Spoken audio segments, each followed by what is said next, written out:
મુખ્ય ઘર હોય એની અંદર બધું જે સજાવવામાં આવે એ સજાવવામાં ક્યાંક ને ક્યાંક સંસ્કારની ખામી રહી જાય છે. જેમ જેમ બાળક મોટું થઈ જાય તેમ તેમ આપણે જાણે અજાણે એ બાળકોને આપણે શીખવીએ છીએ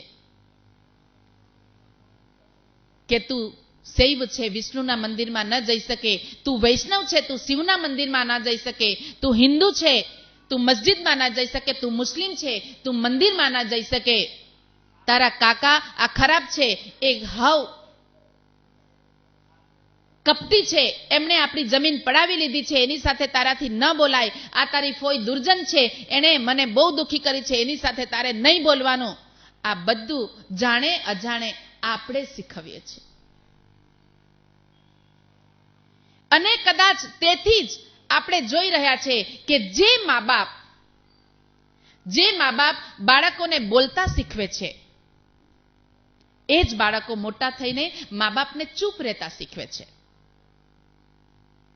જે મા બાપ બાળકોને આંગળી પકડીને સ્કૂલ સુધી લઈ જાય છે એ જ બાળકો મોટા થઈને મા બાપને આંગળી પકડીને વૃદ્ધાશ્રમમાં મૂકી આવે છે.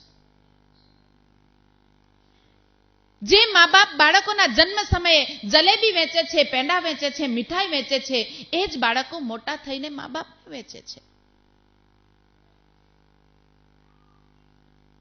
જે બાપના ઝૂંપડામાં, ગરીબ બાપના ઝૂંપડામાં 4 દીકરા સમાઈ શકે છે, પણ જ્યારે 4 દીકરાને ભણાવી ગણાવીને મોટા કરીને જગતમાં ઊભા રાખવાના સક્ષમ બનાવીએ છે ત્યારે એ 4 દીકરાઓના મહેલમાં એ બાપ સમાતો નથી, એના વારા બાંધે છે.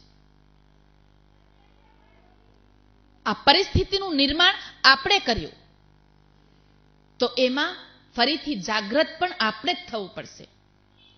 એ શક્તિનું જાગરણ પણ આપણે જ કરવું પડશે. એ ભગવાને આ શક્તિ નથી બનાવી.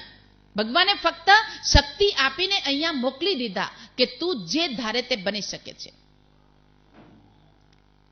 सूर्य को तेजस्विता दी, मानव को कहा अगर तू चाहे तो सूर्य जैसा तेजस्वी हो सकता है.